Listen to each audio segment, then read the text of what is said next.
Hi everyone, welcome to CHEM. Now today's video is on Chemical Kinetics Part 8 video, and here we are going to deal with consecutive or sequential reactions and steady state approximation.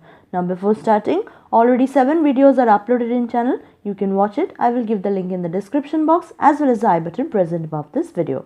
And if you are new to CHEM, do not forget to subscribe the channel and hit the bell icon for regular updates. Now let us start. So first, what is a consecutive reaction? A reaction taking place in more than one step, right? So we have A, it produces B, and this B produces us C. And the rate constant for these are K1 and this is K2.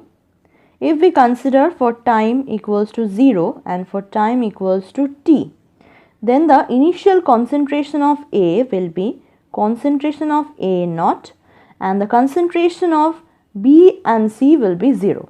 Similarly, at time t, the concentration of A will be concentration A, this will be concentration B, and this will be concentration C. Now we need to write down the differential equations. So for A concentration, dA by dt comes to be as K1 A concentration. This is our equation 1. Similarly, dB is being formed, so it will be positive in nature, by dt equals to K1 A minus, because it is being taken away for the formation of C, so it is minus K2B. This is equation number 2. And the last equation is dC by dt comes to be as equals to K2B concentration. This is equation 3. Now we have to integrate equation 1. Integrating equation 1. So what we get by integrating equation 1 is concentration A equals to concentration of A naught e to the power minus K1 T, and this is our equation number 4. Now we will go for the next concentrations. Similarly, if we try to differentiate and then use the dB by dt, which we have already obtained, that is dB concentration by dt plus K2B. We are taking K2B on our left hand side and this is K1A. What we have to do is, in this case, is multiply both sides by e to the power K2T. So we will multiply both sides by e to the power K2T, right? So we will get this one, dB by dt multiplied by e to the power K2T plus K2B multiplied by e to the power K2T equals to K1 A concentration e to the power K2T, right? Now we will use the equation 4, which we have already obtained, to substitute this value. Okay, so when we use equation 4, which we have already obtained, then what we get is d by dt, and this actually, this part is actually differential of an exponent term, right? So it will be dt of B concentration e to the power K2T, right? And this will be equal to K1 A naught e to the power K2 minus K1 T. Now we will do separation of variables and integration. So by separating the variables and doing integration, we get B concentration e to the power K2T concentration equals to K1 A naught concentration e to the power K2 minus K1 T by K2 minus K1 plus an integrating constant, right? So we know that at T equals to 0, concentration of B equals to 0. So from here only we can find out the integrating constant as minus K1 A naught by K2 minus K1. Okay. So when we have already found it, we will substitute this value here.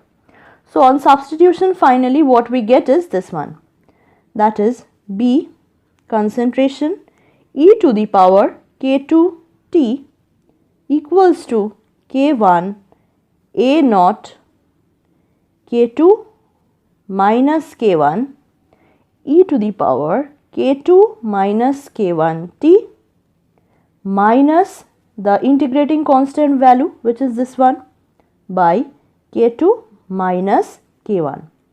From here only we can get the value of B concentration, which comes to be as K1 A naught by K2 minus K1, and in bracket we get e to the power minus K1T minus e to the power minus K2T, and this is our equation number 5. Now we know that by using law of conservation of matter, we can find out the value of C. What will be the value of C? Value of C will be A naught, that is initial concentration, minus concentration of A at time t minus concentration of B at time t. So now we have to substitute each values here, that is value of A and value of concentration B. So let us substitute it. So when we try to substitute it, the concentration of C comes to be as A naught minus A naught e to the power minus K1T minus the concentration of B, that is K1 A naught by K2 minus K1 in bracket e to the power minus K1T minus e to the power minus K2T. And finally what we get from here on simplification is concentration of C comes to be as A naught in common with 1 minus K2 by K2 minus K1 e to the power minus K1T plus K1 by K2 minus 1 K1 e to the power minus K2T. So this is what we get, and we can see that all these are interdependent. We see this term which is dependent on another term which is present here, again another term present here, all are interdependent, right? Now we see the graphs. Now we have already observed that there is occurrence of two rate constant, that is K1 and K2. So what will happen if K1 is equal to K2, if K1 is much greater than K2, and if K1 is much less than K2. So we will see that. So see here, if we have K1 near about equal to K2, then our graph will be like this. We know this is time axis and this is concentration axis, right? So first we have A. So this is our A naught concentration, right? So it will decrease and come to A concentration. Similarly, B concentration will be starting and then finally decreasing as we see that it is being taken up. So this is B concentration, right? So we can write it as B. And the C concentration will be somewhat like this. It will increase gradually. So this is for K1 equal to K2.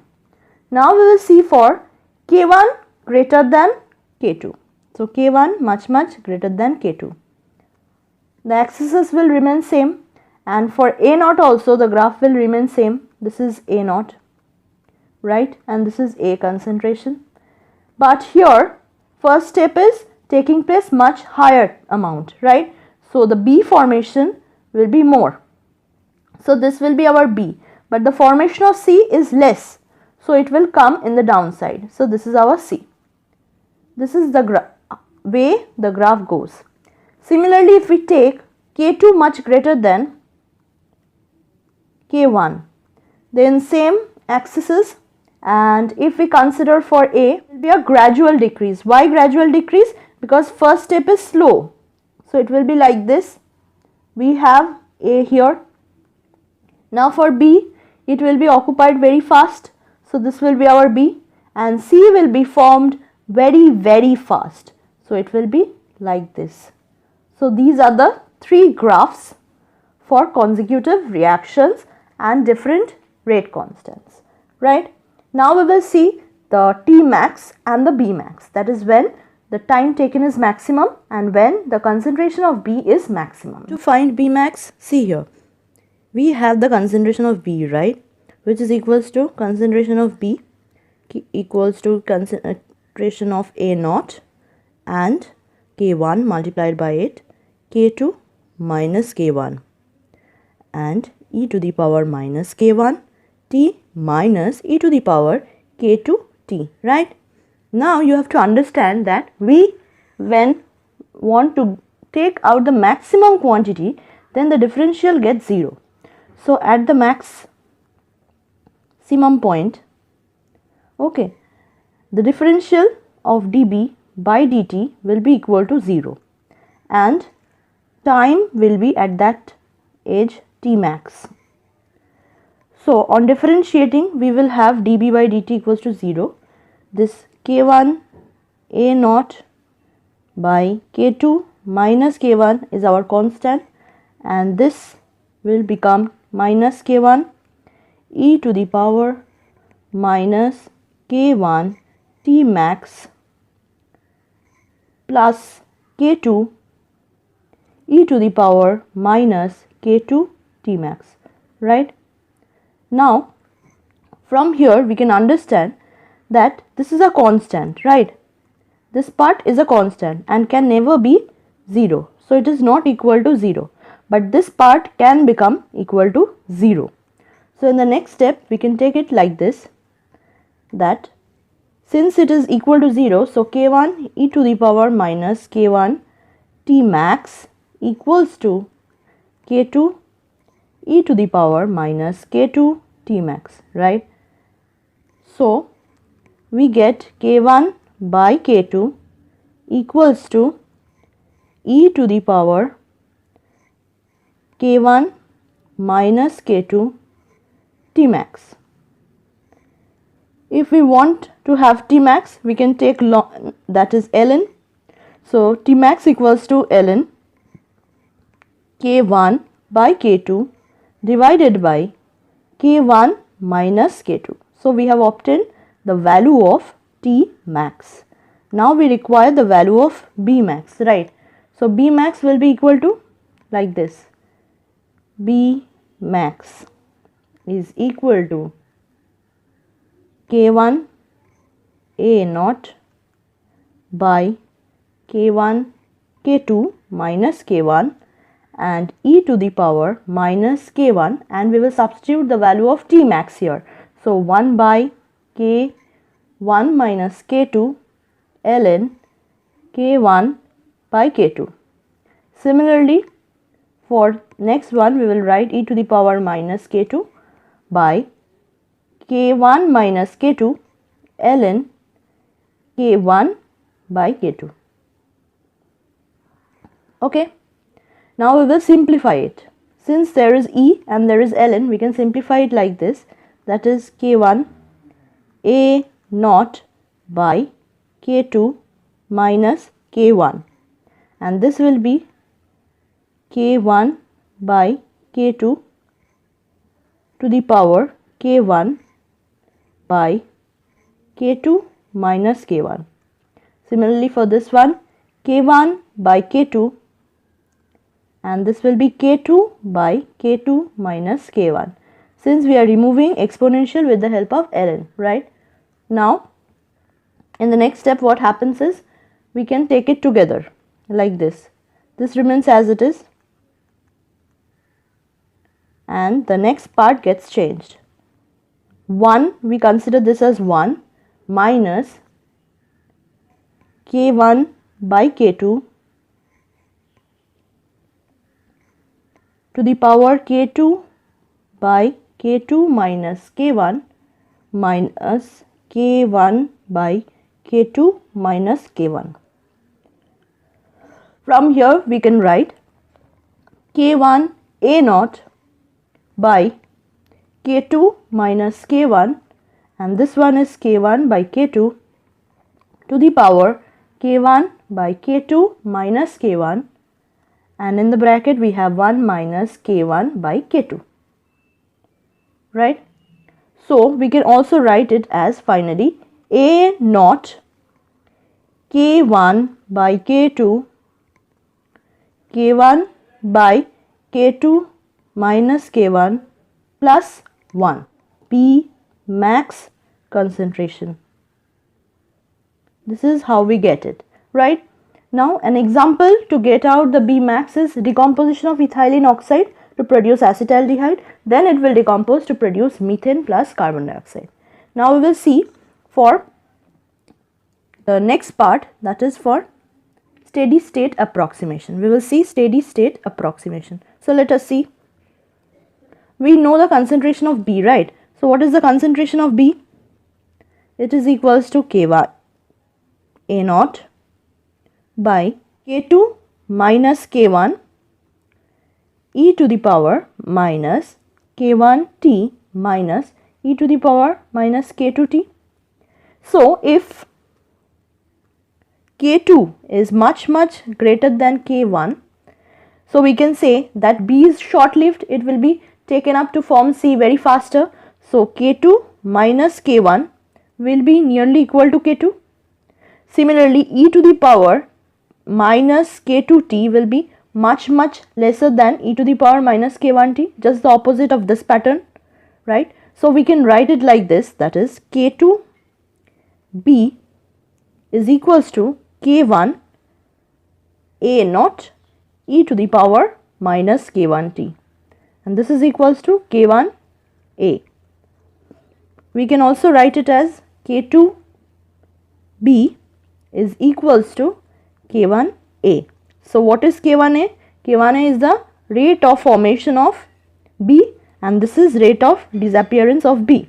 So this is equal. So no net accumulation, as it is formed it disappears, right? So rate of accumulation of B, rate of accumulation of B is equal to 0. It is short lived, so we can write it as the formation rate dB by dt is equals to 0, and thus this is actually our steady state approximation, SSA.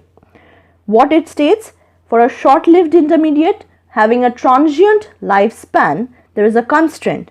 That constant is d intermediate, any intermediate present, by dt will always be equal to 0. And in the next video we will see the application of steady state approximation. So this much for today. Hope this was helpful. Thank you for watching. Do not forget to like, share, subscribe and comment.